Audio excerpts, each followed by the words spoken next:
In today's video, I'm going to show you how to enable two-factor authentication in Hostinger step by step. If you want to secure your hosting account and protect your websites from unauthorized access, turning on 2FA is one of the most important things you can do.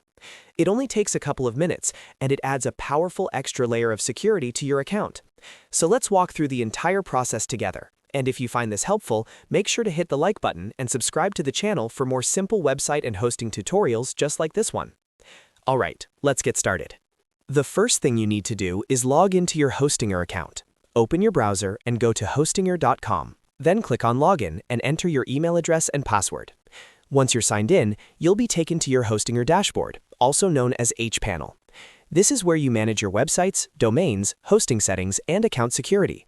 Now that you're inside hPanel, the next step is to open your account security settings. To do this, look at the top right corner of the screen and click on your profile icon.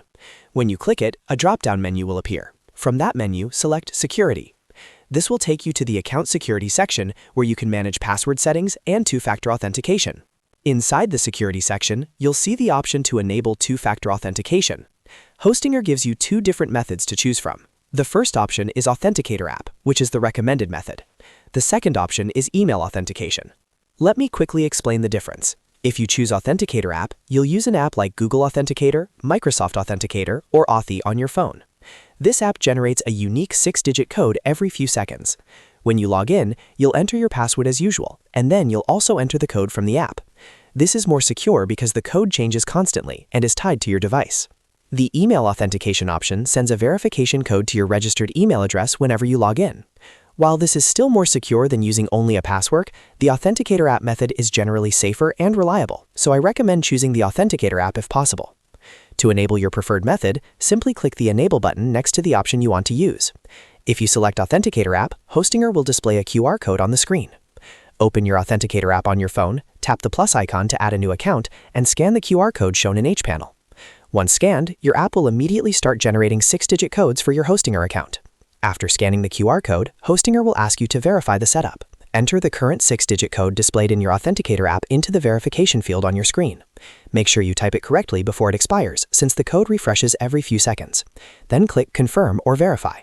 If you chose email authentication instead, Hostinger will send a 6-digit verification code to your email address. Open your inbox, find the email from Hostinger, copy the code, and paste it into the verification field. Then confirm to complete the setup. Once the verification is successful, two-factor authentication will be enabled on your Hostinger account. From now on, every time you log in, you'll first enter your password and then provide the 6-digit verification code. This extra step dramatically reduces the risk of someone accessing your account even if they somehow get your password. And that's it. You've successfully enabled two-factor authentication in Hostinger. As a quick reminder, always keep your Authenticator app accessible and never share your verification codes with anyone. If you ever change phones, make sure you transfer your Authenticator accounts properly to avoid being locked out. If this video helped you secure your Hostinger account, make sure to hit the like button and subscribe to the channel for more easy-to-follow hosting and website tutorials. Thanks for watching, and I'll see you in the next video.